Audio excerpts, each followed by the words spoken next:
Я приветствую вас, дорогие друзья, уважаемые гости и подписчики моего канала. Всем большое спасибо за то, что следите за прямыми эфирами и за всем происходящим. Мирослав Олешко прямо сейчас со мной на связи. Мирослав, приветствую. Приветствую вас всех. Друзья, как обычно, все очень просто, все в духе, так сказать, наших прямых эфиров. С большим удовольствием всех приглашаю. И как бы вопрос вне очереди можно задать по QR-коду, если работает эта функция. Если есть функция суперстикеры, суперчаты, спасибо большое. Подписывайтесь на Telegram. Пишите в чате, в сообществе YouTube уже есть анонс для финальной части нашей сегодняшней встречи, и там ваши вопросы звучат, то есть вы задаете тон. Ну и в чате трансляции голосовалка. Прежде чем начать, всех приглашаю на канал «Новины правды» Мирослава Олешко, ссылка в описании, как всегда. Кого не станет у власти раньше? С этого начинаем наш сегодняшний эфир.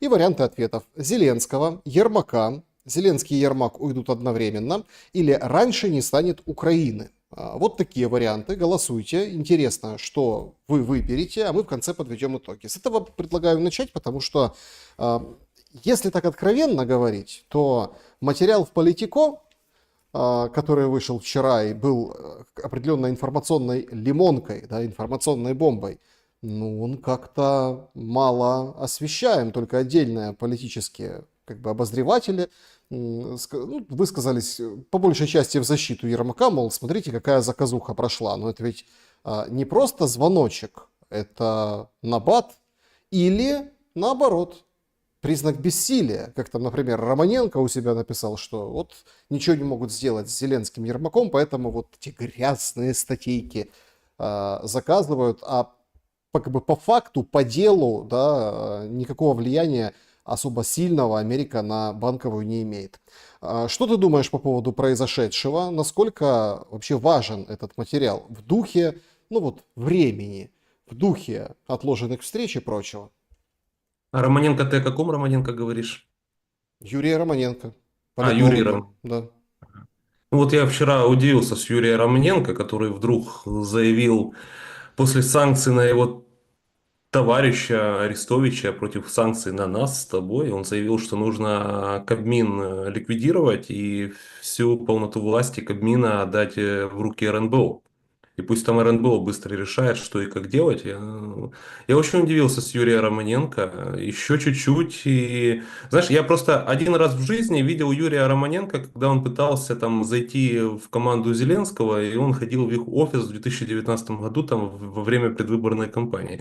У меня такое впечатление, что вдруг Юрий Романенко снова захотел показать себя полезным и вот делать такие гениальные идеи и предложения режиму Зеленского, как еще больше узурпировать власть. Поэтому, ну, Юрий Романенко, ты либо в оппозиции, либо, либо уже просто Позиции. натяни на Ну, себя футболочку, там, где будет написано Зеленский. По-другому как ты не скажешь. Потому что, ну, человек предлагает узурпировать власть еще больше органу, который вводит незаконные санкции. Причем против твоих товарищей. Гениально. Возможно, там генерал СБУ постучал недавно и намекнул, что и против вас санкции, Юрий, введут, так что вы давайте там. Спасибо, что предложил подписаться на мой телеграм-канал. Я также призываю всех подписываться на телеграм-канал Шелест, тут кто как раз начало эфира смотрит, и на мой телеграм-канал Новини Правди, Блог Олешко, потому что спасибо Павлу Дурову, это единственная соцсеть, которую вот точно не заблокируют в Украине, потому что YouTube мне уже власть заблокировала, TikTok заблокировала и ввела санкции персональные. Вот этот вот наркет сзади меня. Насчет твоего вопроса. Мне кажется, что прежде всего не будет вместе исчезнут Зеленский и Ермак. Насчет статьи в политику, я считаю, что просто американцев уже достало. Особенно американцы, наверное, удивились с публикацией Ермака, который сфотографировал госсекретаря США, с которым он якобы написал, встречался и вел какие-то переговоры. Я представляю удивление американцев. Или когда это показывают Рубио, где Рубио читает, и где он стоит в дверях, что он, оказывается, встречался с Ермаком, а не мимо просто проходил в коридоре. И явно американцы уже просили коллег-журналистов опубликовать статью про Ермака, где уже прямо говорят, что Ермак, во-первых, очень глуп, во-вторых, очень наглый, И в-третьих, он просто уже всех достал, причем и республиканцев, и демократов, потому что это действительно необъяснимая история, где Зеленскому демократы прямо говорят: мы хотим встречаться с вами, а он тулит Ермака на встрече. Во-вторых, я не понимаю Зеленского, вот, ну, либо он реально глуп, либо, ну, это необъяснимо. Ты увидишь, что Ермак, которому ты поручил заниматься переговорами там в 19-20 году, их проеал, потому что его результат переговоров — это полномасштабная война. Ну, я сейчас вообще говорю вещи, из-за которых вон, мать блогера Дениса Елисевича арестовали. Она там опубликовала видео у себя, сделала репост в Фейсбуке, видео с блогом Балашова, где он говорит, что ну, результат полномасштабной войны — это результат Ермака, который вел с русскими переговоры, и вот переговоры этим закончились. То есть говорить это тоже уголовная статья, оказывается, в Украине. То есть обвинять Ермака в чем-то. И вот Зеленский видит, что он провалил раз переговоры, он провалил два переговоры. Его не хотят видеть американцы, потому что считают его не переговорщиком и слабым дипломатом. Ну, потому что, ну, какой дипломат человека, который всю свою жизнь, в принципе, занимался мелким бизнесом и ларьками по Киеву. То есть вдруг человек, вот серьезно, вдруг человек, который до 2020 года, 2019 года занимался бизнесом с ларьками в столице, вдруг начинает быть главным переговорщиком с русскими и американцами. Это фантастическая история успеха, которая, ну, возможна только в Украине. И сегодня Зеленский дальше тулит этого барыгу заниматься переговорами и с русскими в Стамбуле, и с американцами в Вашингтоне. Впечатление, будто у нас больше дипломатов в стране нет. Что у нас Министерство иностранных дел не существует. Да у нас, да возьми ты Сыбигу уже отошли. Возьми ты отошли Кулебу. Если ты хочешь кого-то более опытного, нашли того же Порошенко. Причем же тем самым Порошенко будет брать на себя аж ответственность всю за эти переговоры. Нет, он дальше отсылает Ермака. И это, кстати, огромное неуважение Зеленского к Кулебе и сегодня к действующему министру иностранных дел. То есть зачем нам министр иностранных дел, когда посылают туда Ермака?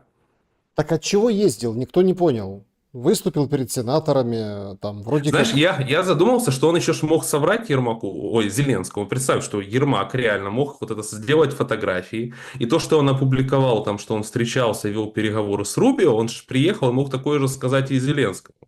Что я провел переговоры, все отлично. И ты ж представь сегодня вот реакцию, там, например, в офисе президента, где все узнают, что ну, Ермак просто врал. Врал в тупую в своем телеграм-канале. Для чего ездил? Ну, договариваться о чем-то. Договариваться про оружие, про войну, про деньги. И, наверное, главный тезис, который вез Ермак, это: мы ж вам отдали крысник опалыны, так а где ж гарантии безопасности, где оружие, где все, что мы там себе вообразили в мозгу? То есть оказалось, что Ермак отдал ископаемые Украины за просто так, потому что как дурак, который себя возомнил умным дипломатом и переговорщиком, посчитал, что в обмен на ископаемые Украины Америка что-то нам предоставит. А оказалось, ничего нам Америка не собиралась предоставлять. То есть этот ублюдок должен просто сидеть в тюрьме за госизмену вместе с Зеленским за то, что они за просто так отдали наши ископаемые и до сих пор боятся продемонстрировать те секретные договора, которые они подписали и которые даже, вот, представь, какой-то чмырь, ларечник подписал какие-то договоры, создал их, подписал вместе с США, и их отказываются показать даже народным депутатам Украины. То есть, если в Америке президент США что-то подпишет, и конгрессмены там в большинстве своем будут требовать показать эти подписанные документы, их покажут. У нас отказываются показывать. Какие последствия? Потому что, опять, тут дело там заострил внимание на Романенко, но тут дело не в Романенко, дело в тренде. Да. С одной стороны говорят, заказуха, кто-то злой заплатил денежек и вот под Ермака копает. Мол, не обращайте внимания. С другой стороны, расхождения. То ли это начальная точка, то ли это какая-то вот, ну, действительно такой этап какого-то медийного бессилия, то есть другими методами на Банковую, на Ермака и Зеленского у Америки влиять нет возможности. Это принципиальный момент в свете того, какие заявления мы слышим из Кремля сегодня от Пескова, да, ну, который говорит, а зачем нам прекращение огня? Мы наступаем, у нас инициатива, мы идем глубже. И от Путина, ну, сегодня он по большей части про экономику говорил в Петербурге, ну, да, то есть вчера он встречался с журналистами и разошлись его заявления о том, что мы встречаться, конечно, можем с Зеленским, можем, но подписывать он ничего не может. Тогда, получается, смысла в договоренностях и в встречах тоже как бы очень мало, практически нет. То есть тут важнейший момент. Американцы полностью, получается, плюнули, растерли и ушли? Судя по тому, что открылось уголовное дело на одного из главных менеджеров, 6 менеджеров Зеленского Чернышова, и он сегодня боится приехать в Украину, и уголовное дело готовится именно правоохранительным органам, которое создавалось при участии Соединенных Штатов Америки, то есть не подконтрольно сегодня полностью Зеленскому, то американцы взялись за Зеленского конкретно.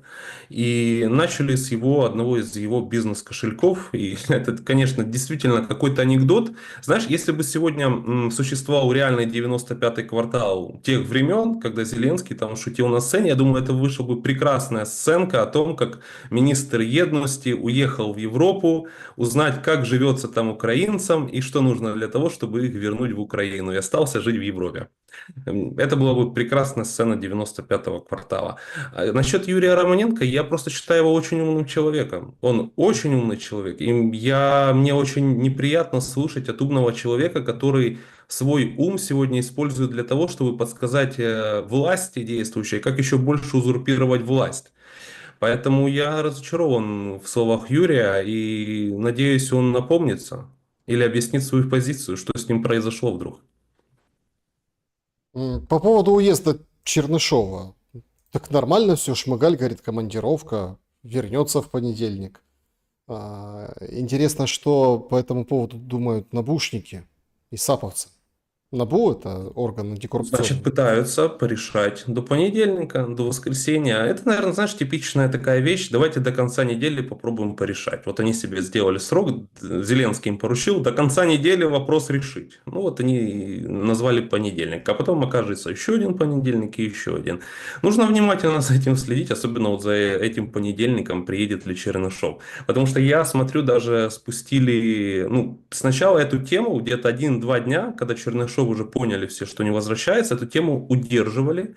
Там я про нее говорил, ты говорил, то есть, ну, вот сугубо санкционные люди об этом сообщали. А уже потом, через пару дней, вот под конец сейчас недели, эту тему уже не смогли замалчивать, и про нее, я вижу, даже разрешили говорить там Лачину, Стерненку и прочим реальным пропагандистам власти, потому что эта тема стала действительно смешной, курьезной и опасной для самого президента. Мы еще сегодня вот в будущем должны поднять тему Бигуса и всего этого, поэтому вот дальше продолжим эту тему относительно Чернышова в этом контексте. И все-таки по поводу отношения Америки к переговорам. С Ираном и Израилем полностью как бы вообще затихло все в этом отношении, если бы там не статья о Ермаке, ну, как бы интересы переключились. Причем сам израильско-иранский трек, он как пробуксовывает, ну, так называют, трек, да? В каком плане пробуксовывает? Потому что нахрапом ничего как бы сделать не удалось, да? Ну да, американцы сейчас пересылают туда оружие, помощь, самолеты, воздушный мост, грузы. Иран бьет по Израилю, Израиль по Ирану. Звучат обоюдные заявления, но Трамп как-то охладел к Украине. Что его может вернуть? Очередная трагедия? По теме Ирана, знаешь, я вчера и пару дней назад когда я прочитал новость, что у американцев есть какие-то ракеты, которые способны ударить по участкам, где находятся подземные бункеры Ирана, я подумал, что ж это за ракеты такие интересные, которые способны такое совершить. А затем вчера появилась новость, что это тактическое ядерное оружие, и Трамп может разрешить нанести тактическое ядерное оружие по Ирану. И здесь я реально ужаснулся. У нас сегодня это в патриотическом вот этом сегменте даже не обсуждается. А ведь если Трамп разрешит использовать по Ирану тактическое ядерное оружие, то я думаю, недолго нам придется ждать, когда Путин так же самое использует тактическое ядерное оружие, чтобы ударить по Украине. Там, может и не по мирным городам, но по каким-то местам, где находятся наши базы, там, возможно, подземные бункеры и так дальше.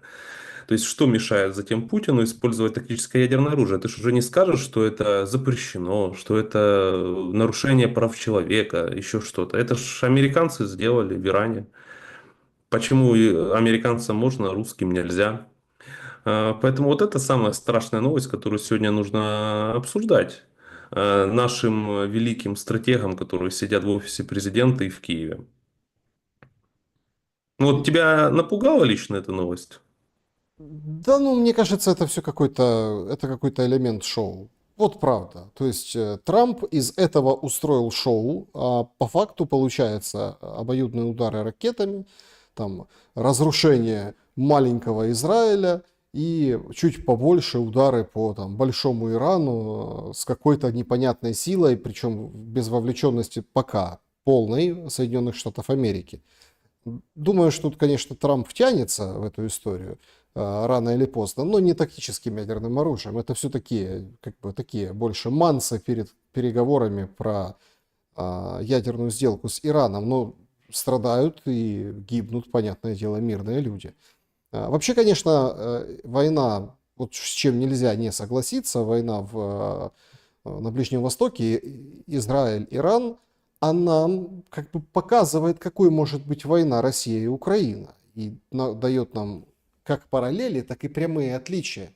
Нет ликвидации вот этих всех высокопоставленных людей. Ну, со стороны России имеется в виду украинских. Хотя там ГУР проводит какие-то операции, да, вот там генерала подрывают, ну, в таком духе. Но имеется в виду военного уничтожения верхушки. Верхушка не военная цель в плане там военной. Потом формат масштаба разрушений. Мы смотрим, как, не стесняясь, лупит Иран и, в принципе, там куда-то попадает и большие разрушения наносит. Вообще вот эта история, она очень серьезно сбила все планы Зеленскому. И сейчас разговор о том, что Путин и Зеленский могут встретиться, и Зеленский кричит: «Я готов, давайте встречаться», выглядят как вот из дальнего-дальнего угла, из чулана, едва доносящиеся голоса. Но он с нее не сходит, с этой линии. Как думаешь, почему? Но стоит также заметить, что, особенно Зеленскому стоит заметить, что если Америка и Израиль прямо говорят, что вот если у нас не выходит договориться с Ираном, они не хотят по-хорошему, то мы просто уничтожим их всех. То есть верхушку, власть полностью, пустим по них ракеты. И что теперь мешает России сделать Путину подобное заявление, что если у нас не выйдет договориться с Зеленским, то какой смысл нам воевать еще много лет, если мы просто разберемся с этим режимом в Киеве, нанесем ракетные удары по месту их пребывания, и на этом все закончится. И ты как бы и не возразишь ничего, потому что Израиль и Соединенные Штаты Америки говорят, что это правильно, так можно действовать, ничего в этом такого плохого нет, если есть такая цель перед перед противником, который сильнее другого противника. Вот об этом стоит задуматься, мне кажется, Владимиру Зеленскому и украинской верхушке. Что до сих пор действительно российские ракеты попадают в какие-то военные объекты, иногда попадают там, в жилые дома обычные, но ни разу российские ракеты не попадали, например, даже в дома, где живут известные там волонтеры типа Стерненко, Притула и прочее. То есть верхушку украинской власти, элиту вообще никак война не касается. Они на ней спокойно зарабатывают, ведут бизнес, но Россия их не замечает. И, наверное, теперь, если была какая-то ранее договоренность там, с демократами в США, что вы не трогаете верхушку в Киеве, то теперь, если Трамп и Израиль уничтожат верхушку Ирана, то, мне кажется, договоренность Америки с Россией предыдущая, она уже будет нерабочей. Потому что нужно будет тогда на переговорах найти какой-то аргумент для России, а почему нам этого нельзя сделать, если у нас есть для этого возможности. Извини, пожалуйста. Вопрос только в заменяемости. Если в Иране ну, как бы там 10 человек на место, вот это Лесенко, то что с украинскими заменами? Вот эти проблемы у Ермака, у этих 5-6 менеджеров, ну, как бы нам не показывают, а кто будет вместо. Вот Так даже, подожди, в Иране просто диктатура реальная, там как таковых выборов не существует, поэтому там уже замену подготовили. А у нас мы проведем выборы. Во-первых, у нас что, мало тоже людей? Ну, Стефанчук выживет, Стефанчука поставят временно исполняющим, там Верховная Рада выберет кого-то другого.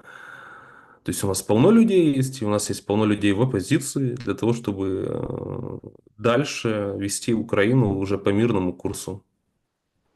Я надеюсь, такого не произойдет, иначе это, ну, честно, катастрофа для государства нашего. Но Зеленский сегодня должен поставить себя не на место американцев и на место израильтян, потому что они сильные, а на место Ирана, который слабее.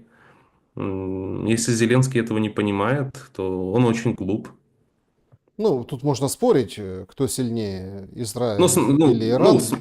я абсолютно считаю, что у Израиля намного больше технологий, потому что Израиль даже в мгновение по щелчку пальцев вырубил банковскую систему, взломал Ирана. Иран на такое не способен. Более того, за Израилем стоит Соединенные Штаты Америки, стоят, у которых уже есть ядерное оружие, а у Ирана ядерного оружия сегодня нету. Так же самое у России есть ядерное оружие, а у Украины ядерного оружия нет. И когда Зеленский, и это еще одна хорошая параллель, когда Зеленский в 2021 году стал рассказывать, что Украина должна создать ядерное оружие, то, по сути, вот Зеленский был такой себе властелин из Ирана, который рассказывает про создание ядерного оружия. А россияне говорят: нет, стоп, ты ядерное оружие никакое создавать не будешь. И сегодня, вот недавно, когда там этот аферист банка Монобанк Гороховский собирал банку на создание ядерного оружия, то многие в Украине стали реально обсуждать, что мы будем создавать ядерное оружие. Ребята, как вы его будете создавать? Вы пока только начнете его создавать, вы уже получите тактические ядерные ракеты с Москвы по территории Киева там, или других городов Украины. Никто вам не даст и не позволит создать ядерное оружие, даже если вы плюнете там на Европу и Америку и начнете сами создавать его, то пока вы начнете, по вас уже ударят. И как показал, теперь вот ящик Пандоры открыт, да, если Иран хочет создать ядерное оружие, Израиль и США абсолютно при молчании всего остального мира начали наносить по Ирану ракеты, удары. И если Зеленский, власть в Украине, захочет так же само создать ядерное оружие, то никто слова не скажет России уже, которая начнет наносить совершенно другие удары по территории Украины. Мы Вопрос, просто увидели своими глазами, что создание ядерного оружия невозможно, если против этого выступает страна, которая уже имеет ядерное оружие. вопрос в этой связи возникает с обороноспособностью страны. Сегодня паблик Deep State опубликовал фотографии из зоны, которая уже под контролем и занята Российской Федерацией в Сумской области. И там кучей навалены зубы дракона. И пошла дискуссия об этих фортификациях. Мол, смотрите, деньги вбуханы, какие-то зубы эти все отлиты, окопы вроде как вырыты, но они как бы до конца не готовы. Не готовы, потому что военные должны прийти в эти окопы, в общем, еще доделать там что-то. И, в общем, там оставаться, они там как-то не так сделаны, оставаться там небезопасно. А вот когда россияне, это, кстати, в одном и том же материале я читал, да, а когда россияне, получается, заходят в эти окопы, их оттуда хрен выдавишь, то есть им нормально. Понимаешь, вот такой парадокс. И вот эти лежащие в Сумской области грудой огромное количество зубов дракона, это как вот такой приговор, что ли, этой системе. Вместе с тендерами на Прозоро на ремонт столовой в школе, там, строительстве дороги и так далее, и так далее, и так далее. Почему при Зеленском не получается даже вот элементарное, да, то есть, ну там, налить бетонных блоков и построить доты какие-то, укрепы, чтобы они худо-бедно, но хоть как-то задерживали это наступление, которое сейчас идет. Просто потому что, наверное, никому это не нужно. И это не нужно ни Зеленскому, никому. Им важно спилить побольше денег, пока есть возможность. Причем вот логика такая. Зеленский не мешает пилить местным властям, а местные власти не мешают ему. И можно посмотреть, что вот все волонтеры вот эти, которые приближены к власти, которые собирают миллионы гривен, просят каждый день украинцев донатить, они ни слова не говорят об этих тендерах. Ну, видать, потому что они занимаются не сбором донатов для армии, а занимаются бизнесом. Если они будут мешать чужому бизнесу, то спросят у них про отчеты по поводу этих донатов и за сколько они эти дроны закупают. И вот ты вспомнил как раз сейчас зрителям объясняем в паре километров от границы с Россией в Сумской области есть город, где за 13 миллионов гривен сегодня власть решила отремонтировать столовую в школе. То есть оттуда всех детей сейчас вывозят наоборот. То есть эвакуируют, там, наверное, уже учиться некому будет осенью. То есть сейчас же ж летние каникулы, и там решили отремонтировать за там, почти 13 миллионов гривен, 14 школьную столовую. 13 миллионов гривен это можно ресторан построить и там новую кухню, новое оборудование поставить. То есть фактически в школе решили создать какой-то, наверное, виповский ресторан. И мы же понимаем, что это распил денег, и мы еще понимаем, что Зеленский, обладая такой вот такой полнотой власти, он может заблокировать все эти тендеры на территории Сумской области. Когда уже до этого были новости, что в Сумах решили за 50 миллионов гривен ремонтировать полицейский участок. Хотя все мусора просто поубегают нафиг из Сум, как только Россия подойдет туда хотя бы на 5 километров. Просто там мусоров не будет, там будут только военные. Ну какой полицейский участок?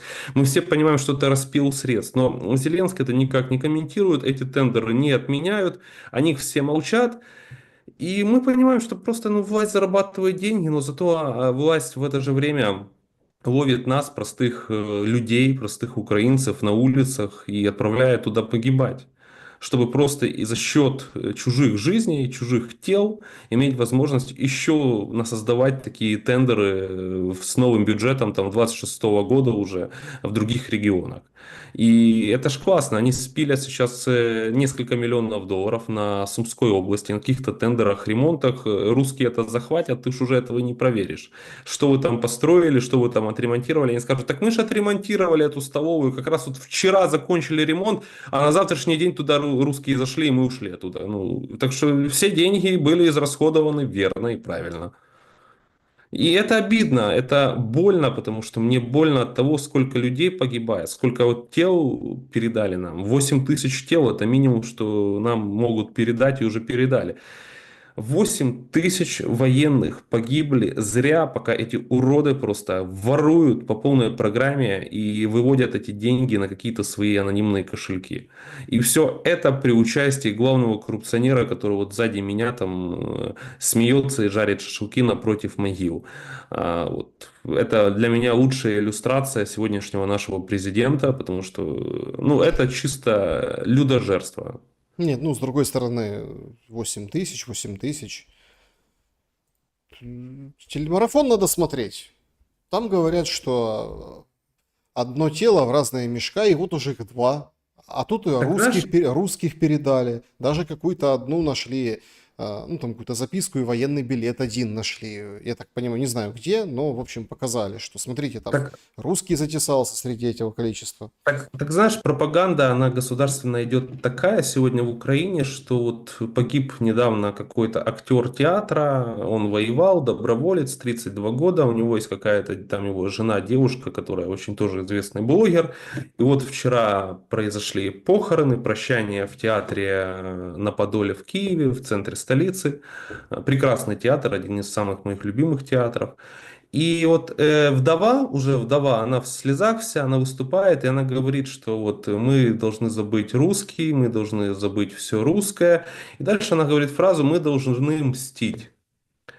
Я думаю, ну, я со всем уважением к вдове, к твоему горю, но извини, ты вот на камеру это начинает распространять на всех инстаграм-страницах это видео, какие-то женщины, мужчины это смотрят, эту пропаганду. Мстить за счет кого? За счет мужчин других женщин, чтобы они потом так же само, как ты, страдала? Ну, Да, понимаешь, ты женщина, занимаешься людожерством. Ты вместо того, чтобы призвать к миру, чтобы другие женщины не испытали такого ужасного горя, как ты говоришь, нужно мстить. Мстить, ну, это ж, наверное, не ты сейчас пойдешь мстить. Ты хочешь, чтобы наловили других мужчин, других женщин, которые не хотят такого испытывать, и отправили их на фронт погибать.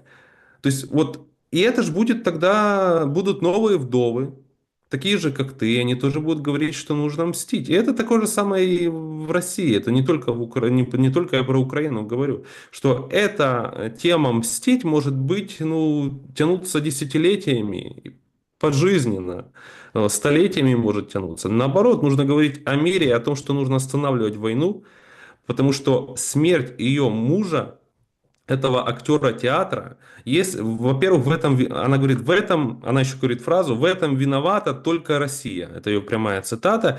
Я думаю, нет, при всем уважении к тебе, в этом виновата не только Россия, в этом виноват президент Украины Владимир Зеленский, потому что если бы он в 2022 году, во-первых, остановил войну и не вышел из переговоров, а если бы до этого Зеленский не сорвал нормально переговоры вместе с Ермаком в 2020 году, которые были вместе с Путиным, то никакой бы войны сегодня не было бы. Твой бы мужчина сегодня играл бы в театре на Подоле, мы бы все спокойно, и Шелест, и я, приходили бы в этот театр, мы бы не стали людьми, которые сейчас живут в Европе, мы бы жили в своем родном городе и ходили бы смотреть на твоего мужа в театр, как он играет.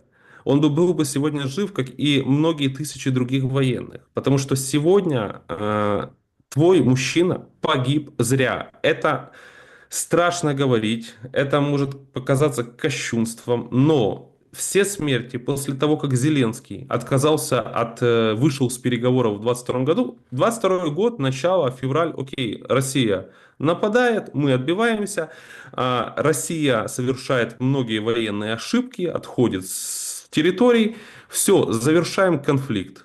Подписываем мирный договор. Учимся жить в мире, чтобы больше такого никогда не допустить, чтобы две соседние страны, которые понимают, где граждане понимают друг друга, воевали. Не нужно нам это. Но Зеленский отказывается, продолжает войну, его в этом уговаривает Байден, Борис Джонсон. То есть дальше можно было не воевать, но власть решила воевать. Поэтому я считаю, что все жертвы после этого, они абсолютно на украинском марне. Их можно было избежать.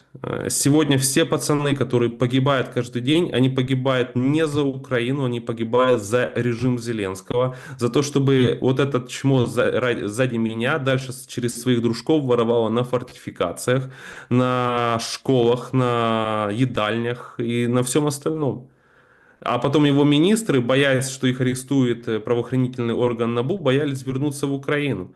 Это жесть. Это, еще у нас настолько диктатура, что у нас сейчас на всю страну объявляют, что человек, которого Зеленский недавно назначил министром едности, человек, который, как говорят, связан с твоей женой, потому что они то ли там кто-то кому-то кум, То есть поэтому Чернышов стал вице-премьером, и там министром едности, и об этом говорят на всю страну, и президент молчит, никак не реагирует. То есть в момент, когда погибают граждане, погибает мужчина этой женщины, актер театра, президент молчит, что человек, которого он назначил абсолютно недавно, был задействован в коррупции. И в коррупции был задействован не после того, как его назначили на должность, а до того, как Зеленский его туда назначил. Да Зеленский должен идти вместе в отставку с этим своим Чернышовым.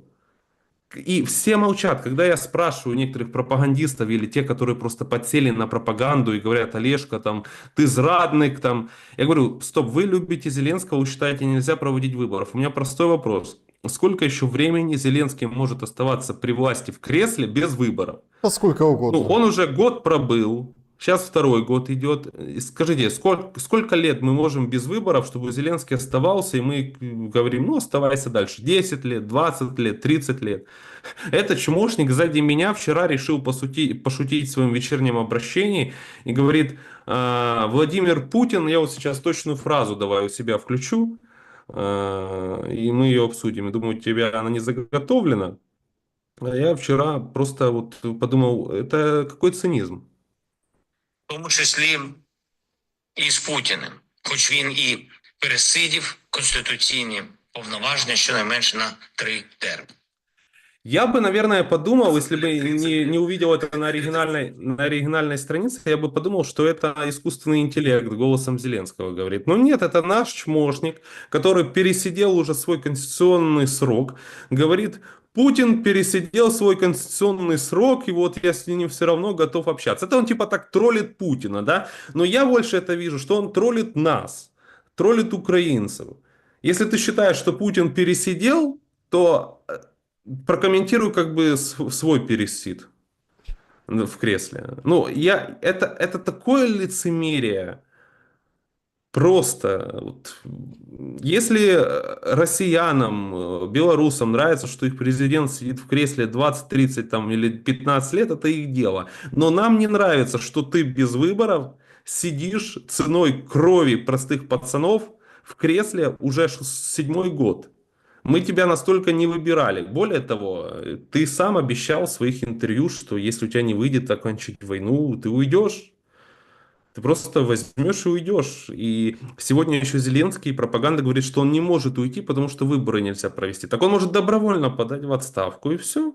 Как Янукович ушел и был выбран там исполняющий обязанности там президента. Вот это все просто как мы живем в каком-то сюре, еще и где вот президент реально, когда такой Зеленский говорит, он реально, мне кажется, ну, до сих пор сидит на кокаине или там на каких-то других веществах. Если все-таки продолжить эту линию, жуткая, конечно, история в Харькове. Вроде как создали комиссию по депутатскую, по ТЦК, по бусификации, это как бы гордятся. Ну, к слову, по антикоррупционерам тоже создали комиссию. Ну, мол, антикоррупционные органы, у них внутри коррупция. Поэтому депутаты честные наши сейчас все разберут. И, может, и Чернышов вернется, посмотрите. То есть там его же окружение Чернышова, первые близкие люди. Это же прямой накат. Прямо вот по кошелькам Зеленского и Банковой. Миндич там, его окружение и так далее. Ну вот только создали вот эту комиссию. Она, кстати, сегодня заседает. Тоже там Гончаренко снимает, там задает вопросы по работе ТЦК. Как у нас вопиющий случай. Их много по стране каждый раз. Особенно где-то так сердце сжимается, когда женщины, уже такие в возрасте, дерутся с этими полицейскими и ТЦКшниками, пытаются отбить мужиков. Но это женщины и женщины. Что тут поделаешь? Это очень, конечно, сердобольно выглядит. Но тут произошел казус, о котором молчать нельзя. Харьков. Принимают мужчину, который не годен к службе, у которого все документы, что он не годен. Его держат 3 суток, заставляют пройти комиссию медицинскую. Понятное дело, что на медицинских комиссиях там все годны. Ну, все. И, насколько там понятно, этот человек тоже годен. И он прыгает в окно 3-го этажа, его забирает скорая. ТЦК пишет, это он сам, Ну, то есть просто, ну, человек там перенервничал, вот это вот все, там крышу Подумал, сорвало. что он Супермен. Взял и прыгнул. Но потом, когда туда немножко, если углубиться в историю, там адвоката вообще этого человека побили. Он тоже вызывал скорую. Есть заявление адвокатской, ну, сообщества адвокатской группы Харьковской, что он пытался защитить этого человека, ну, там, пришел в ТЦК, тоже там, ну, в общем, права, все, его побили. Он вызвал скорую, там, снял побои. Об этом ТЦК не рассказывает. А этот человек, мол, выпрыгнул, там, наверное, там, поломал 2 ноги, наверное, или что такое. Тяжелый, ну, в общем, тяжелый был человек, когда его забирала скорая после этого падения. Опять-таки, что там еще, непонятно. Но это на фоне того, что у нас все резко занялись вопросом бусификации, и все, там даже сухопутные войска, кодекс, как разговаривать правильно нужно при бусификации, ну вот, опубликовали. Кажется, что этот морок, он будет продолжаться еще очень долго, его уже никак не остановить. На ЦЦКшников нападают там с ножами, им дают отпор как могут. Вот сегодняшний случай в Киле, там группа молодых людей, вооруженная холодным оружием, ну, в общем, осуществила нападение. Тоже так это птичий язык, осуществила нападение на группу оповещения, которая подошла к ним проверить документы. Ну, то есть, не подошла бы, не совершили бы нападение. Почему Зеленский не может привести это хоть в какое-то удобоваримое чувство? Ведь, по-моему, ну, надо быть полностью отбитым политтехнологом или советчиком Зеленского, чтобы ему не подсказать, что это реально бьет по нему самому. Не по ком-то еще, а по нему самому. Я думаю, другого варианта просто у власти нет, если власть хочет продолжать войну и оставаться в своих креслах. Поэтому воевать люди уже не хотят. И остается людей только гнать палками, и иного выхода нет. На меня открыли уголовное... Вообще, эта история из Харькова, я считаю, это просто ну, дерзко и лепет по сравнению с тем, что какие истории еще были, а их уже было с ТЦК столько, что мы иногда о них забываем. Там, потому что на меня ввели уголовное дело за критику ТЦК и там, Зеленского в 23 году. Потому что я в своих блогах и в Ютубе одним из первых там, вместе с тобой стал об этом рассказывать. Это как-то, видать, прогремело в Киеве, так что они этого не ожидали, что тут вдруг какой-то Олежка выехал хитро из страны и начал рассказывать то, что думает. И тогда же прогремели какие истории? Первое, это убили 20-летнего студента, который просто поехал в Карпаты, на Западную Украину, его там схватили, убили. Он родителям успел сообщить, что его схватили ТЦК. И потом его тело, когда парня убивают, его вывозят в соседнюю область и кидают в речку Тыса. И полиция говорит, ну, видите, этот ваш сын, просто он хотел убежать из страны и, наверное, утопился в речке. А его камнями побило там просто. Это его не ТЦК били, душили, это его камнями там побило, пока он в речке плыл и вынырнул где-то. И об этом все промолчали. То есть это, я подумал, боже, это какой ужас, это в какое говно мое государство скатилось, что у нас новость о том, ну чуть-чуть проскакивает, что убили 20-летнего парня, и все молчат. И причем, знаешь, молчат люди, которые, вот я участвовал как студент, там поддерживал, разумеется, но вот люди, которые были организаторами Майдана, Евромайдана, которые кричали на всех телеэфирах, что студентов бьет Беркут, они все молчат, что сейчас убили студента. То есть это норма оказывается. Просто причина в том, кто убил студента. Если это сделали Беркут, то это, при Януковиче, то это очень плохо. А если это сделали при Зеленском люди в военной форме, которых мы говорим, называем сейчас героями, то это норма. Затем стало известно, что там убили вообще просто человек исчез. То есть это был волонтер, из Киева, у которого жена, 3 детей, то есть он даже не подлежит мобилизации. Его украли, побили в тех же ТЦК на Западной Украине, и его вообще тела нет. То есть жена записывала много раз видео, что тело не могут найти, полиция разводит руками, человек исчез. От него Отказались даже его бывшие знакомые, не помогали никак жене в организации, в которой он там был, волонтерил. То есть просто отморозились. И об этом тоже все молчали там в 23-м году. И сегодня просто забыли. И вот эти истории, где парень выпрыгнул с окна, это просто по сравнению с этим еще, слава богу, он хотя бы выжил. Потому что могли просто убить. То есть схема абсолютно прокатанная. Тебя убивает ТЦК, вывозят, скидают в речку, и полиция говорит, а что тут расследовать уже? Тут и так все понятно. Человек хотел выплыть в Европе, но не повезло.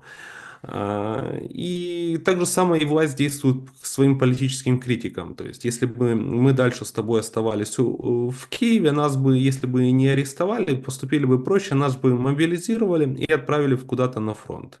Именно вот в горячую точку.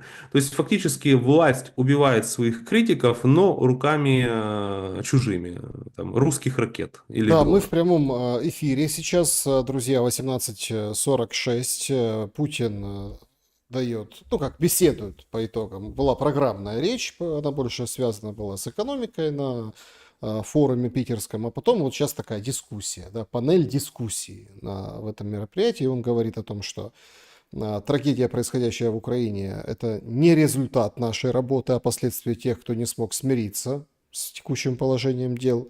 На самом деле, кажется, там витиевато, ничего витиеватого. В общем, никогда не ставили под сомнение право Украины на суверенитет. Это говорит Путин.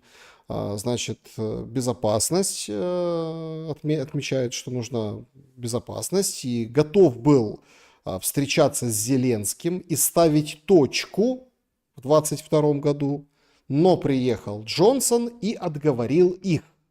То есть вот эта встреча, о которой сейчас все вот трубят, и Зеленский трубит, должна была быть в 2022 году. Об этом сказал вот только что Путин.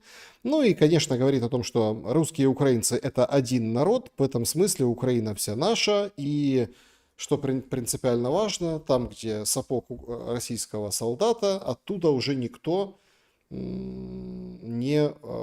оттуда уже никто не уйдет. У нас нет задачи забрать суммы, но я этого не исключаю, говорит Путин в этом общении. Сложно сказать, что Путин тут врет, потому что это же заявление делал Давид Арахамия, что их отговорил Борис Джонсон. То есть тут как бы назад не отойдешь. Я считаю ошибочным вот эту постоянную тему «мы один народ». Мы соседние народы, которые понимают друг друга. И вот это, я считаю, очень ошибочный, неправильный тезис, с которым большая часть Украины не согласна и не будет согласна. То есть это, ну, и с белорусами мы разные народы. И я думаю, белорусы считают себя разным народом с русскими, а не одним народом. Поэтому есть такая страна, как Беларусь и белорусский язык. Я вот этот тезис, который вот постоянно повторяет Путин, он в него верит, но он неверный и вот абсолютно неправильный. То есть я считаю себя украинцем, я не русский, у меня даже там родни в России нет, поэтому так. Ну, это А, спорные вопросы на самом деле. Не в том плане, что давай поспорим, а в том плане, что тут достаточно сложно понять вообще, ну, как бы происхождение. Одно дело, понятно, есть там татары, ну, когда есть национальность, да, национальность. Другое дело все-таки, ну, все выходцы из одного народа. Если мы берем украинцев, русских, да, то есть колыбели, хотя это, конечно, сейчас уже препарировано по-разному. Ну, давай не будем. Тут как бы... я к тому, что, смотри, если какая-то часть общества считает себя отдельным народом, то через там сотни лет это будет уже все-таки народ. То есть американцы, не было такого народа раньше, но сегодня есть народ американцы, который там состоит из там, бывших ирландцев, британцев и так далее. Но сегодня американцы считают себя народом, и с этим никто не спорит, и британцы не могут сказать, что мы один народ с американцами, хотя говорят на одном языке. То есть в этом суть. Я хотел бы еще продолжить тот момент, что мы, когда говорим с тобой ТЦК, нас же просят известные пропагандисты говорить, что это не ТЦК, это Збройні силы Украины. И здесь такой момент, я уже бывает пишуся в блоге, как просят уважаемые люди, это людей убивают свои собственные военные, получается. Да. То есть, когда Алексей Гончаренко, а до этого я говорил, пока Гончаренко еще не проснулся, что нужно с ТЦК снимать форму, все говорили нельзя, потому что это наши побратимы военные. Но это в основном говорили тыловые вот эти крысы-пропагандисты в форме. Но они говорили, это наши побратимы военнослужащие. То есть вы сами согласились на то, не меняя им форму, что военнослужащие Украины убивают собственный народ. То есть это то, чего нет в России, потому что в России сегодня нет принудительной мобилизации, там российская армия свой народ не убивает, а у нас, получается, убивает в Украине своя же армия, свой народ, либо избивает ее, хотя это запрещено Конституцией. В Конституции сказано, что нельзя использовать армию против своего собственного народа. Там, где менты бегают за людьми, там, чтобы их бусифицировать, это уже другая абсолютная история. Но там, где это делают военнослужащие, я абсолютно считаю и верю, что каждый ТЦКшник должен понести и понесет уголовную ответственность, потому что он нарушает закон. Потому что, во-первых, они воруют человека, а это уголовная статья, там 5-8 лет тюрьмы. Поэтому, друзья, если вас, ваших родственников украли или пытались украсть какие-то люди в военной форме под названием ТЦК ЗСУ, снимайте их рожи на камеру, потому что некоторые ТЦКшники это уже понимают, поэтому надевают балаклавы. Вы снимаете их, чтобы после того, как режим пойдет, мы каждого вот этого, так сказать, не буду Деятеля, оскорбительно да. говорить, да, деятеля, чтобы он ответил по заслугам. Потому что он пошел против собственного народа. Это настоящие враги. Я просто говорю, это враги, которые, во-первых, вас хотят бусифицировать из-за того, что им, во-первых, платят деньги, а во-вторых, чтобы самим не сесть в тюрьму. Потому что мне рассказывали, даже вместе с ТЦК там ходят иногда такие дружинники, типа, в форме можно увидеть. И им, как говорят, их семьи, вот фактически государство берет их семью в плен. Они говорят, смотри, можешь назвать 2 имени своих родных, там, друзей, мы их добавим в базу и не будем их мобилизировать. Но ты вместе с нами ездишь и бусифицируешь других людей.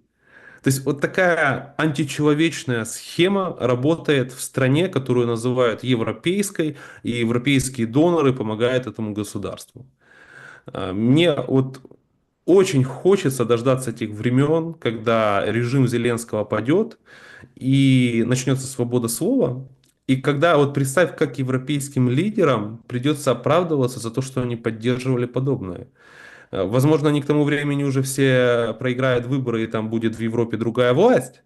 Но у оппозиции, которая сегодня в Европе, там, в Германии, во Франции, там, у них будет весомый аргумент. Смотрите, кого вы поддерживали. То есть молчали об этом. Ну, И Зеленский вот есть планирует воевать долго. Вот с этого куска, который ты ставил, ну, аудио, да, до звуком, 29 года. он говорит о том, что надо вот, я очень хочу, чтобы на этом сроке Трампа войну мы смогли закончить. Ну, я так понимаю, что если не закончат, то ничего страшного, да, то есть это 29-й год, январь месяц. Ну, там, Не мои родные Трампа. там на фронте. То есть здесь же какой момент? Плюс еще есть там кусочек видео, где он Бильду, да, кажется, или кому, ну, немцам каким-то говорит о том, что, ну, вот мой сын, ему 12 лет, он пока его война не коснулась, но вполне вероятно, что может коснуться, поэтому это... То есть 12, даже если это 18, хотя мобилизация с 25, да, Сын Зеленского как раз уже, он хочет, знаешь, там же сыну Зеленского как раз уже 13 или 14 лет, вот он как раз вот ждет, чтобы и сынок-то на войну попал. Возможно, в этом причина. то есть это плюс 6 лет, то есть еще 6 лет. Зеленский прям настроен серьезно, железной жопой пересидеть там Путина, дождаться, пока он умрет, потому что, ну, старый, а он же молодой, он же так об этом всем говорил. Сколько Путину лет? 74, по-моему. Полу Маккартни 83 года исполнилось позавчера, лидеру Битлз. 83 года. Он до сих пор бегает по сцене, дает трехчасовые концерты и так далее. Ну, а Трампу уже скоро вот 80 или 81 будет. Поэтому ну, ставка Зеленского на возраст лидера не очень правильно, я считаю. Потому что это люди, которые следят за своим здоровьем, они не употребляют кокаин, как Владимир Александрович, поэтому у них, они могут прожить очень долго. Ну, тут Ну, Трамп не... официально, я посмотрел, 72 официально пишут, но там есть, по-моему, такая старая, верить в нее, не верить. Это, ну, это практика, такая история, что там Ну, немножко делают моложе, там на самом деле он немножко ну, позже родился. Но это понимаешь, не важно, 72, да. Путин дал нашему наркету очень плохой такой пример. Вот наркет теперь хочет как Путин, как Лукашенко, и как другие. Типа, вот. Но не выйдет, не получится просто, потому что вот есть ряд моментов, из-за которых у тебя не выйдет этого сделать и сидеть столько у власти. Но план хороший, план замечательный, я считаю. Надежный, знаешь, как швейцарские часы пересидеть Трампа. Потому что, ну, если Путин многих лидеров западных пересидел, то почему бы мне не пересидеть? Хотя ты посмотри, Зеленский уже столько при власти, он в 2019 году вступил, был Трамп, потом был Байден, он пересидел Байдена, теперь снова Трамп, и он хочет снова пересидеть Трампа и дождаться там Камалу Харриса. Камала Харрис даст денег и скажет, продолжай дальше воевать. То есть план хороший. Но Если мы я абсолютно убежден, что к этому времени уже в стране не останется людей, и не останется людей, у которых есть деньги, которые умеют создавать бизнес, ну, за исключением тех, кто зарабатывает на войне и там клепает дроны. То есть все остальные просто повыезжают. И не останется детей, потому что и даже у меня все знакомые, у которых есть там сыновья, они уже выехали из страны и возвращаться не собираются. И теперь еще и вывозят девчонок. И власть задается вопросом, там статья выходит, а почему выезжают девчонки? Да потому что все родители разумные понимают, что с этим президентом-дураком рано или поздно сейчас дойдет дело до мобилизации девушек. А по-другому никак. Нужно будет всех парней, чтобы они шли воевать, а женщин на вот такие тыловые должности посадят. Потому что это абсолютно логический для войны вопрос. Почему куча мужиков сидит на тыловых должностях, там, например, я не знаю, там, операторы дронов. Ну, у меня есть знакомые, у которых там есть девушки, они служат в армии, у них девушки как раз операторы дронов. То есть это такая должность, которую может занять женщина, а мужчина, оператор дронов, может пойти в окоп. Это вот все же известные у нас сегодня вот эти Бигус даже, да, он там, я занимался дронами. Это зачем, дружище, иди в окоп. Это, кстати, Иди в тоже окоп. очень интересная история. В общем, Гончаренко раскопал Бигуса, ну, на него данные, что он прям документы. А я вообще не знал, а есть такие документы, слушайте, как-то мне просто интересно, как, например, у меня нет опыта, и те люди, которые я там точно знаю, что они, ну, они не делились со мной такими данными, оказывается, пишется расписка, что я такой-то, такой-то готов сотрудничать. Эту Тебе предлагали такую расписку когда-то? Не-не, я знаю людей, которые вот 100... Не, а тебе лично Нет, предлагали? мне никто не предлагал никогда. Ну просто ты Никто. наркотики не употреблял, не попадался и все. Никакой истории, правда. То есть я к чему? Я знаю просто людей, которые точно вот они служат, но, ну или как, прислуживают, как правильно сказать. В общем, заряжены. Но то, что процедурно, для меня это было какое-то удивление. Оказывается, пишется расписка, что я такой-то, такой-то, а потом этот человек вроде как внештатно работает, ну типа работает, прям СБУ. Значит, выходит Гончаренко, это все поднимает, Бигус записывает обращение гордости. Говорит, во-первых, что он воевал на юге. Владимир Бойко, журналист, это все разбил в пух и прах и говорит, никто там нигде не воевал, это Арахамия его фиктивно пристроил, а сам он числится как бы внештатником в отделе М контрразведки СБУ. То есть то, что он и написал. Но тут же возникает другой момент. Короче, он гордится, говорит, вообще у меня нет никакой брони, ко мне просто не приходит ТЦК. Пишите депутатский запрос, почему за мной не приходит ТЦК. Но тут Это другой как бы момент. ответ уже есть. У него есть корочка СБУ, из-за этого к нему не приходит ТЦК. Ну, Так, корочку ну, показывает и все. то есть это для людей, которые, ну, он говорит, я просто помогаю, в общем, короче, я вроде как ни при чем, но этим горжусь. Но не опровергает, что он сотрудничает, наоборот, подтверждает. И гордится. И гордится. Но тут же другой момент. Тогда все, что было до этого эпизода, все, что лилось с уст Бигуса и его команды. Все, что будет происходить после, я имею в виду разные там материалы и так далее, открывается очень серьезный ящик Пандоры. Получается, что как бы там ни рядились каких-то независимых расследователей, но это структурная история. Это структура, это часть репрессивного аппарата. И вот тут уже ты уже не можешь себя называть журналистом, будучи внештатным контрразведчиком СБУ. На самом деле переворачивается многое после вот этой истории. Там дальше гуляют другие какие-то такие расписки. Ну, это может фейки. Там Безуглая в 2016 году писала, еще кто-то там подписывал какие-то бумаги. Слушай, ну это прям как бы у нас просыпается, вот все сравнивают, например, этот режим с, ну там, советским или там, таким, да, который там чекисты тебя вербуют. Так это все оказывается наяву в 21 веке, это все не сказки. Ну, про меня также Бигус недавно как раз снял видео, и там даже он писал, что вот на Олежка СБУ открыли уголовное дело. Я такой думаю, ага, ну теперь понятно. Это как бы... То есть человек, который работает на спецслужбу, есть ее сотрудником, он создает видео как раз вот про всех врагов власти сегодня. А Денис Бигус, это, ну, во-первых, нужно его теперь правильно называть сексот, который рассказывает, что он до сих пор независимый журналист, и какие-то хомяки, которые его смотрят, до сих пор говорят, да ничего в этом нет, все нормально, ну, это ж гордость на СБУ работать. Он может работать на СБУ без проблем, это может для него быть гордостью, но он тогда не имеет права назвать себя независимым журналистом, потому что есть исторические примеры, когда там в Америке оказывалось, что какие-то журналисты работают на ЦРУ, были целые скандалы, и другие СМИ заявляли, что этот коллега нам не журналист. Когда в Германии оказывалось, там в 2005 году был в Германии скандал, когда оказалось, что журналисты Bild работали и сотрудничали с немецкой спецслужбой и разведкой.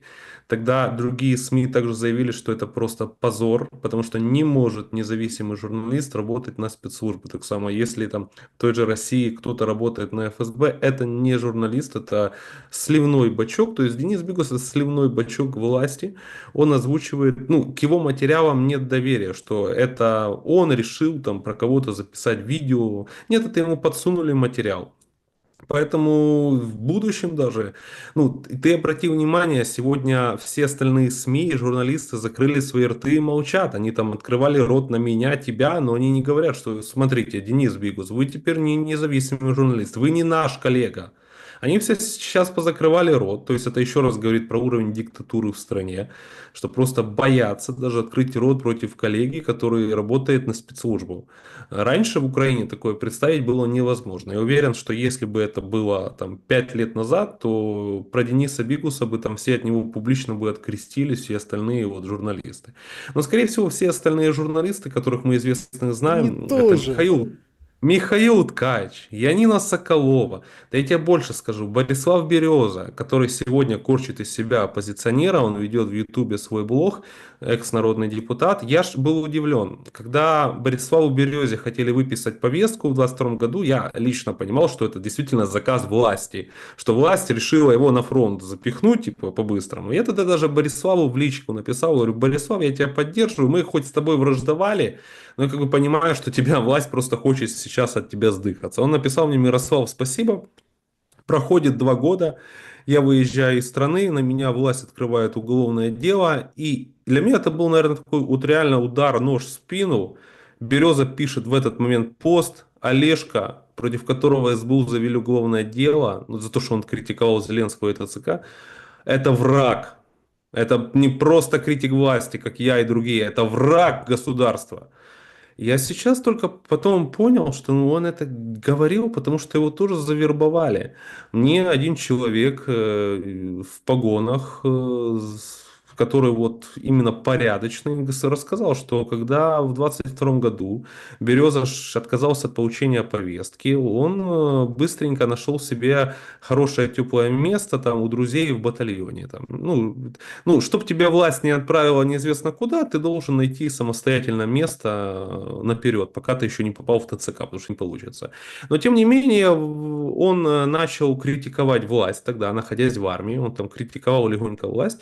Его СБУшники вывезли в лес, и ему доступно объяснили, что, чувак, вот ты сюда доехал с мешком на голове, то с мешком на голове можешь и уехать потом навсегда. Поэтому будь добр, как бы корчь дальше из себя оппозиционера, но так, чтобы мы контролировали. А после этого Борисову Березе дали чудом, во-первых, выйти из армии. То есть он порешал с ВЛК. Такая публичная личность не может так это сделать без разрешения спецслужб, когда ты типа критикуешь самого президента в этот момент.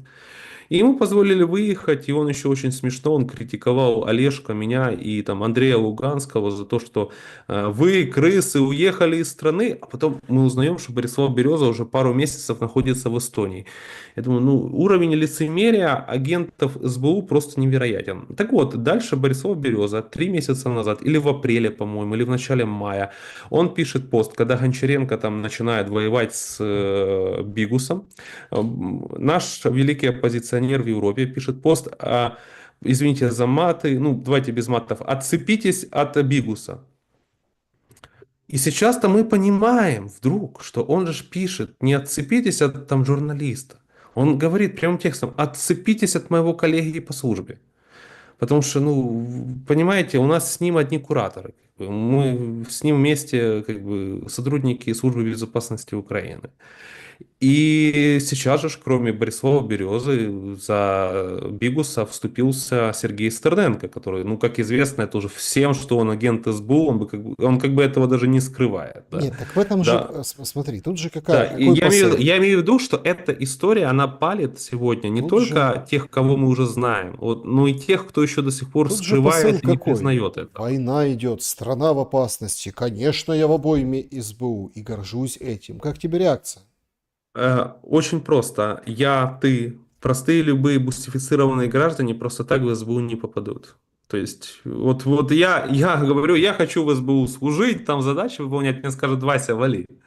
Да, то есть вот то, что вас взяли в СБУ, это то, что этому посприяла власть.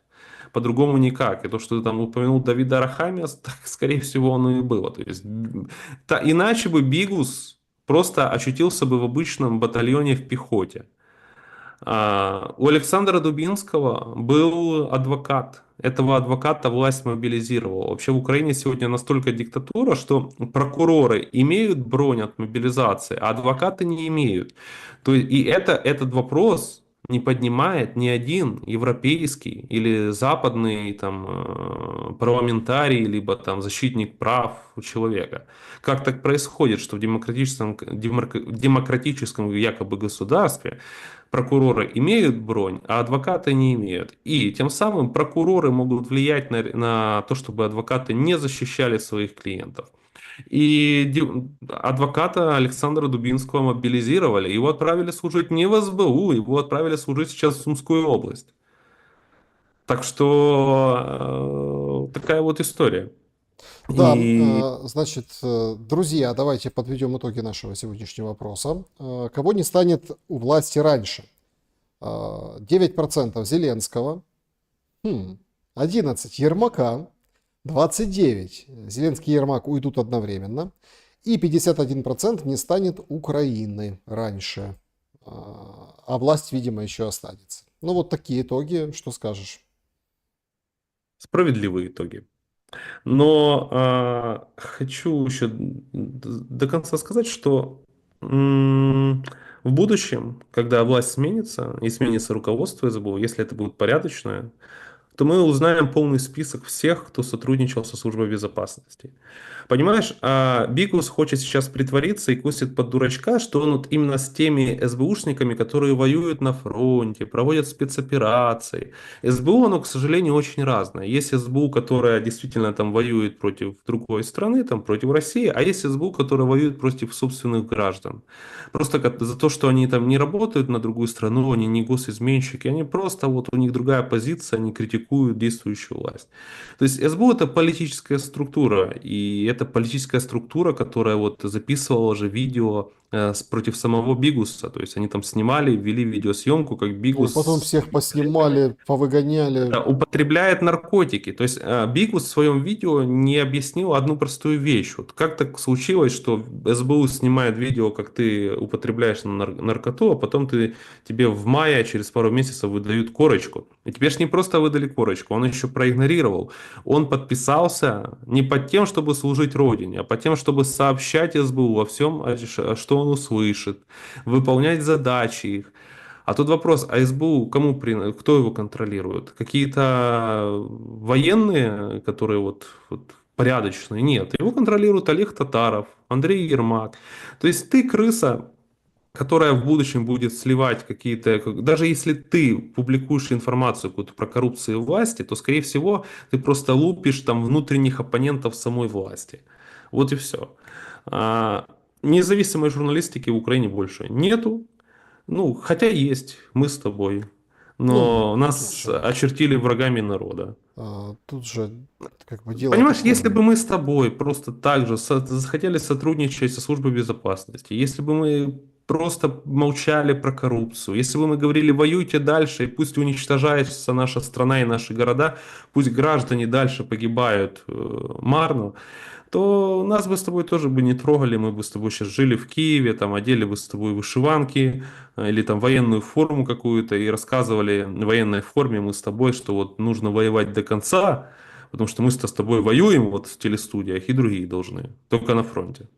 Ну, и это касается многого, и шоу-бизнеса, и всех остальных, и, собственно, да. Воевали, а потом раз по концертам начали ездить. Слушай, шоу-бизнес это вообще удивительная история. Если раньше всегда певцы призывали к миру, призывали к тому, чтобы войну закончить, сегодня наши украинские певцы об этом просто молчат.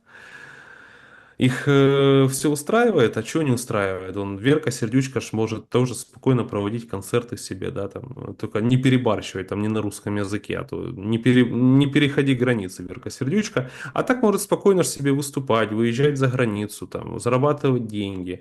И Андрей Данилко, он же мобилизационного возраста до сих пор, не так ли? Он должен идти на фронт, как бы, но он не идет на фронт, все спокойно, поэтому их все устраивает, вот эту всю элиту.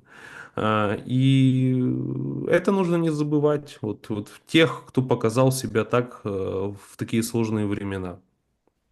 Да, друзья, перейдем к вопросам. Несколько вопросов из сообщества YouTube и чата трансляции. Поехали. Эдвард, добрый вечер. Вопрос гостю. В свое время вы очень плодотворно сотрудничали с явно разжигающими рознь и межнациональную ненависть Андреем Полтавой, ведущим вата-шоу на украинском телевидении. Вы прервали сотрудничество после того, как он попал в списки ЕС Порошенко, а вы туда не попали. Это ревность, обида или пересмотр жизненной позиции? Спасибо за правду. Я с ним никогда не сотрудничал, я с ним мог общаться, то есть или пересекаться где-то на мероприятиях, но я с ним никогда не сотрудничал, с ним другие люди вели телепрограммы на телевидении. А Андрей Полтава, он тогда просто себя, поступил немножко непорядочно. Это долгая история, которую уже лень рассказывать. Хотя я должен сказать, что абсолютно недавно Андрей Полтава выступил против Бигуса и выступил в поддержку там, меня и других, против кого Бигус записывал видео. То есть он выступил против действий ТЦК. Так что, это сильная позиция, особенно если учесть, что он находится сегодня на территории Украины. И в этом плане ему респект, потому что он в такое сложное время, как сейчас, свою позицию высказал. Угу. Алексей Иванов. Мирослав поддерживает начальную военную подготовку в школах Украины, к чему приведет идеологическая накачка школьников ненавидеть все русское. Сможет ли власть воспитать новое поколение патриотичных украинцев, говорящих только на мове, ходящих в ПЦУ и славящих Бандеру? Знаешь, я очень хотел, чтобы у нас была система как в Израиле, потому что в Израиле обучение в армии равно высшему образованию. Ну, то есть, ну, это не солдафонское какое-то обучение, то есть там. Но я понимаю, что в Украине это невозможно. То есть вот та помойка, которая у нас называется служба обязательная, это лишняя трата времени. Второе, я сегодня понимаю, что Россия спросит, а зачем вы готовите с детей школьников военных? Для чего? С кем вам воевать? Мы же мирное соглашение заключили. То есть я считаю, что сегодня люди, которые рассказывают, что нам нужно готовить школьников и так дальше, это люди, которые хотят, чтобы наша страна и дальше через несколько лет воевала. То есть, если будет какой-то мирный договор с Россией, я думаю, это будет касаться и того, что мы не можем из детей готовить солдат. Россия может. Почему? Да потому что Россия сильная страна. За кем сила, тут и как бы диктует правила. Поэтому я против. Более того, я против потому, что это будет сигналом для всех родителей, что их дети готовятся на будущее пушечное мясо для там, вот этого режима или какого-то другого, который придет после. И люди будут вывозить своих детей. Я лично не хотел бы, чтобы с моего ребенка готовили солдата. Наверное, если бы я был евреем, и я сам принял решение там, самостоятельно жить в Израиле, я бы понимал, что это обосновано. Там, да? Но, понимаешь, в Израиле солдат не считают пушечным мясом. Там нет такого, что 8 тысяч людей зря погибли, там, и никто за это ответственность не несет, а потом еще и власть говорит, что это не трупы украинских солдат, это там трупы русских, там, без каких-либо доказательств. Я бы не хотел, более того, я призываю всех граждан подумать о своих детях, и если э, Украина не изменит правила игры и будет дальше вот эту пропаганду военную продвигать, то ваши дети должны жить в мире, и вы должны быть уверены, что ваши дети будут заниматься миром и любовью, а не войной. Абсолютно безумной. Виталий, добрый вечер, Александр Мирослав. Вам не кажется, что это не Путин ждет, когда на Ближнем Востоке поднимется ядерный грипп, а совсем наоборот? Ведь Нетаньяху кровь из носу нужна была ядерная эскалация в Украине как фон, смягчающий его операцию в Иране. И операция «Паутина» именно для этого была проведена. Заранее спасибо за ответ. Я не знаю, как могло быть, потому что я не обладаю какой-то запрещенной информацией, я не служу в СБУ и не имею доступа в офисе президента ко всей информации. Поэтому, если я что-то скажу, это будет просто предположение, которое не основывается на фактах. Петр, тут узнаю на днях, что первая леди Украины была сценаристом «Квартала 95». То есть сценические речи супруга писала она. Не пишет ли она ему по сей день? Мы смотрим на Ермака как на серого кардинала, а кардинал-то покардинальней будет. Знаешь, никогда не поздно узнать что-то новое, да, мы с тобой это уже знаем давно, кто-то только узнает. Я не думаю, что она пишет ему речи, и я более того по ней вижу, что она несчастная, загнанная женщина, которая вот, ну, пытается быть достойной женой своему мужу, там, первой леди, как уж вот так случилось, да.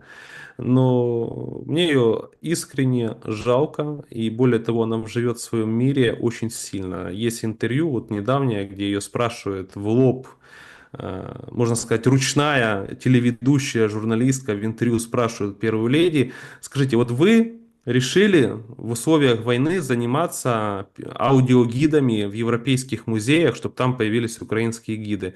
Вам не кажется, что это, ну, во-первых, это, я от себя говорю, во-первых, это дело Министерства культуры, есть целый министр культуры, который мог бы этим заниматься. А вам не кажется, что вам, как вот первая леди, может быть, лучше заняться, я не знаю, там, а, чтобы увеличили выплаты женщинам, которые рожают детей, там. Она говорит, знаете, я хотела бы заниматься чем-то другим, чем-то сложнее, а вот этим нет. И ведущая смотрит с таким вот удивленным лицом и думает, господи, это ж насколько ты отбитая, как и твой муж. Ну, то есть ты живешь в какой-то своей реальности. Я тебе подсказываю, ты должна сказать, ну, логичный, умный человек скажет, там, это хорошая идея, я приму во внимание, возможно, мы этим займемся, я поговорю с премьер-министром, которого у меня есть номер телефона, мы это все обсудим. Она говорит, нет, мне это не интересно вообще. Вот эти ваши проблемы, вот этого муравьев, вот это вот плевса, мне не интересно. У меня есть пара миллионов долларов, захочу родить, у меня деньги есть, как бы еще одного ребенка. А так мне интересно аудиогидами заниматься, потому что, ну, почему мне интересно? У меня семья вся в Италии, в Израиле, там есть музеи. Я вот с ними хожу по музеях, а там нет украинской мовы. Ну вот я посчитал, что должен появиться язык. Для меня, моих друзей. А потом мы, собственно, вот мы же выедем потом и будем всю жизнь свою оставшуюся жить не в Украине, а на Западе. И как раз вот мы будем ходить и видеть там Это вообще, вот то, что конечно, я очень, создала. очень цинично. Очень цинично. В каком плане? Такое ощущение, вот опять, тут же опять пошел этот раскол. Украинцы уехавшие, украинцы вернувшиеся, закон о множественном гражданстве, которые там выписаны не только вот эти, ну, абсолютно современные вещи, да, а еще и возможность забрать у тебя паспорт, если твоя деятельность противоречит интересам Украины. Вот прям так мощно. Ну и плюс Мгм. еще, если там человек получил российский паспорт и паспорт еще там нескольких стран, которые не поддержали, ну, в общем, протест, резолюцию по Крыму в 2014 году, когда все осудили, ну, аннексию Крыма. И вот тут же это очень цинично так думать, что украинцы в Европе, да, они вот сидят и думают, слушайте, сидят, курят бамбук, расслаблены, на пособии, да, которое там несметное количество денег и всем хватает. Вся семья получает, квартиру дали, все дали. И они так думают, чем заняться? Пойду я пройдусь по музеям. Он же теперь там есть по-украински, можно посмотреть, чего, кто какую фреску вылепил. Вообще непонимание жизни того, там, как выживают украинцы в большинстве своем, не только вот эти крутые на тачках с батальона Монако, как выживают они за бугром, за границей. Ну, абсолютно так и есть. Абсолютно так и есть. Вместо того, чтобы думать, вот почему люди выезжают в Европу, украинцы, потому что им в Украине ничего не предложили. Мы уберем даже тему мобилизации, опасности попасть на фронт, ракетных обстрелов. Есть куча денег, которые можно, за которые я говорил, можно построить потрясающие дома, такие компактные. И для людей это был бы их новый дом. Так более того, недавно была история, что там одна из стран Евросоюза оплатила для многодетной семьи дом. И власть этот дом забрала в этот же день, не дала там поселиться и перевезла их в какую-то там комнатушку, короче, там, ну, которая в боксе, вот этом боксе там и комнатушка, вот там и живите. И они там живут уже или год, или два, и вот пришлось людям обратиться там к блогерам, чтобы они эту тему подняли. И что сказала власть? Так мы вообще-то у нее дом не забирали, мы его продать там потом не хотим, ничего навариться на этом не хотим. Мы просто туда до сих пор не смогли за целый год провести электричество и воду. То есть власть парит сказки, что она не может за 2 года провести электричество, а хотя разрешение на электричество выдает сама же власть, как бы, и воду проводит она, то есть, ну, то есть это вот такие сказки лепят. И вот что остается этой семье, чтобы не жить там и в этой комнатушке, зная, что тебя еще и власть ограбила на том, что подарила Европа? Уехать в Европу. И вот государство считает, что это норма, оно не считает, что вот эти дети, которые уезжают сегодня, у этих детей будут еще дети потом, внуки будут, да, и каждый этот человек заплатит за свою жизнь очень много миллионов там, гривен или долларов налогов. Кто-то из них откроет какой-то бизнес успешный, там, даст рабочие места, еще что-то. Нет, государству эти люди не нужны, они все уезжают в Европу и там остаются. Потому что у людей другого выхода нету. Потому Да, что еще более того, как вернуть людей в страну, которые заплатили этому государству 10, 20, 30 тысяч долларов, продавая там свою квартиру или автомобиль, собирая все у семьи, чтобы выехать. Вы подумайте о том, наверное, чтобы ну, вернуть людям деньги, которые вы украли через ТЦК, ВЛК, через вот, СБУ, полицию и так дальше. Вы ж людей выпускали за деньги. Вы людей еще и напоследок, перед тем, как вот Родина отблагодарила, еще забрала кучу денег за то, чтобы просто выехать. Люди что, это забыли? Э, Что, и они с- вернутся, что, они вернутся и будут бояться, что с них же снова потом деньги возьмут. Так, чат трансляции. Важный вопрос, коллежка. В чем разница быть с Европой или с Россией, при условии, что вы хотите быть государством с собственной украинской культурой? Разве это важно? Разве государство не для народа? Мы хотим быть, во-первых, сами по себе, по сути, да, то есть независимые. Мы хотим быть, я считаю, очень неправильно, то есть в будущем мы должны торговать и с Россией, и с Европой, и так дальше. То есть наше дело это зарабатывать деньги и все равно с кем торговать. Так как делают в том числе и Китай сегодня. То, что Европа ввела санкции там, против России и там, сегодня страдает автопроизводство в Германии, как бы, ну, это, если так подумать, это большая ошибка, потому что это удар по по себе же ударили. А в будущем, ну, слушайте, все просто, потому что сама же Россия хочет быть ближе к Западу и Европе. Потому что сегодня, ну, давайте простой пример. Вот была новость, где живет дочь Путина. Оказалось, она живет в Париже. Она не живет в Смоленске, она не живет в Гонконге, она живет в Париже, в Европе. Ну, тут Это надо простой уточнить, какая пример. дочь Путина. Младшая есть дочь Путина, там она работает в какой-то русской организации, да, которая там, русская организация культуры, там чего-то такого, и это в Париже. И она живет, проживает в Париже. И так же само, ну, остальные дети российской элиты, они, кто живет в США, кто в Нью-Йорке, у всех там есть дома, мы стремимся к Западу. И это нормально, потому что, ну, мы точно не больше похожи на, ну, нам культура Китая не подходит. Азии. Поэтому тут либо Азия, Ну, либо Запад. смотри, в Азии тоже нормальное количество русских, Я понимаю, и ну, в Вьетнам, и большинстве Таиланд, своем. и то есть все, это все тоже какие-то, по-моему, вот меняется мир, меняется это восприятие. Ну, смотри, давай То спросим есть просто, для детей у всех, современных в России супергерои главные, это какие? Это там Маша и Медведь? Нет, окажется, что это там диснеевские герои, американские. ну, это, ну, смотри, точка сидения, сейчас вообще мир меняется, и мы еще посмотрим на эти американские, скажем так, американские достижения. А А, еще один такой вот момент, я хотел вот вспомнить, человек же спрашивает, наверное, он не из России. Вот скажите, в России закрылся Макдональдс. Что открылось вместо Макдональдса? Там открылась пельменная? Нет. Там открылась вот эта вкусная точка, где готовят те же самые чизбургеры и гамбургеры, американскую пищу. То есть, ну, вы, русские, даже вот едой связаны с Западом, как и мы. Потому что у нас больше фастфуда тоже в Украине американского, у нас не вареники готовят везде. У нас везде, вот, и еще, разумеется, связано все с там, Азией частично, там, и это шаурма. Вот шаурму мы обожаем, шаурму и гамбургеры. А вот наша даже еда-культура, она не входит в топ. Вадим Андриенко, спросите Олежка за миротворец, он вел списки миротворцев?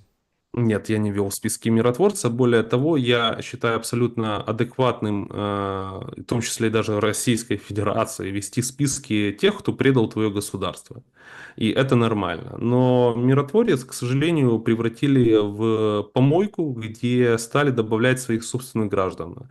Они где-то критиковали власть, они где-то не так посмотрели. Да о чем речь? Туда жену Зеленского добавили, а потом человек, который этим сайтом владеет, он опомнился и удалил оттуда. Юлию Тимошенко туда добавили. Бог знает кого. Сейчас добавляют туда парней, которые в Европе выступили против ТЦК и власти. То есть я знаю человека, который владеет миротворцем. Это человек, который пошел против своих принципов. Это человек, который даже меня добавил в миротворец. Сейчас в миротворце написано, что вот меня нужно ликвидировать. То есть вот такой даже Евгений бред. Филиппов, вопрос гостю. Донбассцы и львовяне тоже один народ? Или донбассы и ростовчане один народ? У кого что больше общего? Абсолютно один народ, но это регионы разные. Так же само, как давайте возьмем Россию. В России есть разные регионы. И кто-то считает себя москвичом и этим гордится. А вот есть другие регионы, там, где вот даже другой акцент. и голоса, языка. Так же самое в Америке. Люди гордятся, что они живут в Калифорнии, а другие просто вот патриотически гордятся, что они живут в Техасе. Так же самое во Франции, так же самое в Не-не, тут Испании. очень Так во всех странах. И интересная я ловушка. считаю Подожди. также... Тут очень Нет, подожди, я интересная также ловушка. считаю правильно, что абсолютно логично, что в Украине есть разные регионы, есть одесситы, которые гордятся, что они одесситы, но не украинцы. И так же самое жители Львова гордятся, что они львовяне, но вот у них другие герои, другая культура и другой даже акцент, если они говорят на украинском языке. Но это один народ. Смотри, получается, львовяне и дончане один народ, а, Украинцы. ну, один народ, украинцы. А если у дончан и ростовчан много общего, то получается, что и львовяне и ростовчане тоже один народ. Ну смотри, там могут быть люди, у которых больше... Ну смотри, человек может себя считать русским. У него вся родня русские, они переехали во времена СССР в Донецк. И понятное дело, что он, скорее Ну, это так, всего, это... русский. Но он мог жениться на украинке. м, Ну, слушай, это так же самое, давай считать, что вот в Черниговской области очень многие там частично белорусы. Там ближе Беларусь, там есть белорусы, есть. Значит, Людмила Тарновская спрашивает: Мирослав, как вы считаете, когда и чем закончится война? Я считаю, что война закончится проигрышем Украины, и мы уже проиграли. И война закончится миром, закончится тем, что мы все равно подпишем мирный договор с Россией, и нам придется менять правила. Самое главное в Украине не допустить партию войны. Я это прекрасно понимаю. Я более того, я скажу, что я сам человек, который попадал под пропаганду USAID. Вот это USAID пропаганды Сороса. То есть я сам под этим влиянием был. Невозможно не попасть, когда все СМИ в Украине контролируются USAID. То есть и по-другому быть даже не может, потому что ты в любой телеканал включаешь, там все телеканалы там принадлежат практически Пинчуку, который с демократами USAID вместе сотрудничает, да. То есть это пропаганда на везде. И вот только во время войны я стал эти вещи все понимать. Особенно понимать, когда против меня власть ввела санкции, и вот эти люди, которые подавали, что мы за свободу слова, за демократию в Украине, они начали говорить, что Олежка, там, Шелест, вы все враги, вас можно посадить и арестовать за то, что у вас другая точка зрения. Да, о чем речь? Бигус, который спонсировался USAID, он там записал видео про такого себе блогера Стахева и сказал, что его нужно арестовать не только за то, что он ТЦК критикует, а за то, что он считает, что вакцины это зло. Я так не считаю, но это его право так считать, у него для этого есть аргументы, потому что есть действительно неудачные вакцины, которые вот вредили здоровью. Более того, это факт, что на вакцинах зарабатывают миллиарды долларов. И вот за это его нужно посадить, и это говорят вот эти пропагандисты USAID. И сегодня они хотят, во-первых, продолжать войну, а во-вторых, они хотят закончить войну так. Почему они сейчас не хотят заканчивать войну? Очень просто. Они считают, что им не будет места в послевоенной Украине.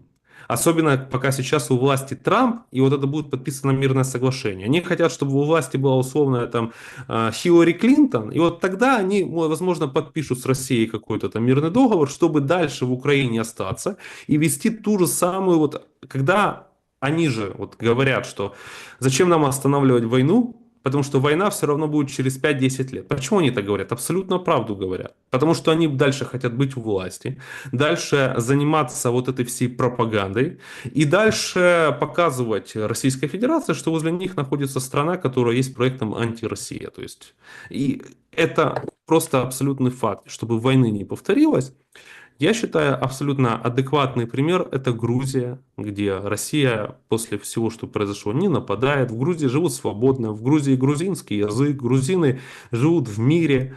Но вот в Украине считается, что вот власть Саакашвили, которая проигрывает постоянно вот в Грузии выборы, что это вот прогрузинская власть, типа, и вот грузины поступают неправильно, голосуя за других.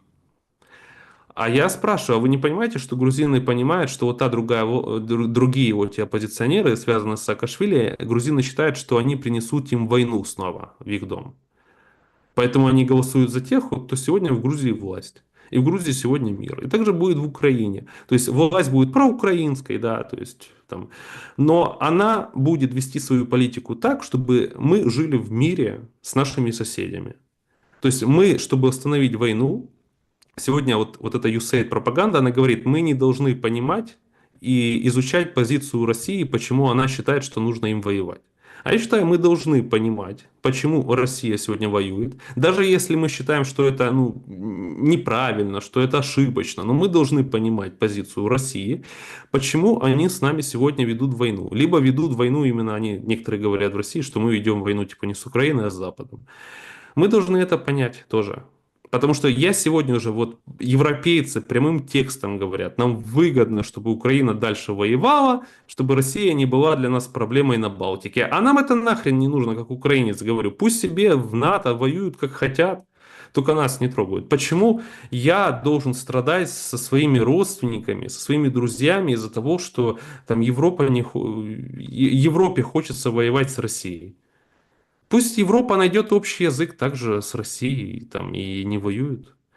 Ну, вот в этом все как-то. То есть я считаю, что в будущем будет мир, но при условии, что в Украине не будет у власти партия войны. Это вот эти же Стерненко, Притула, Янина Соколова, Бигусы и так дальше. То есть будут, если они удержатся и будут при власти, следующий или через следующий, это будет снова война, и мир невозможен будет. Да, Мирослав Олешко был моим собеседником сегодня. Спасибо большое за время и мысли. Спасибо. Друзья, берегите себя. Всем добра и света. Увидимся сегодня в 21 в шуме. Пошумим как следует. Ставьте лайки, не забывайте подписываться. Добра, света, до встречи. В общем, надолго не прощаемся. Спрашивают, а Арестович тоже агент СБУ? Нет, друзья, он, скорее всего, не агент СБУ, к счастью, иначе бы он бы сегодня жил в Киеве. Ну, тут поди разбери, знаете, сколько Но он этих- разведчик, это чуть-чуть другое.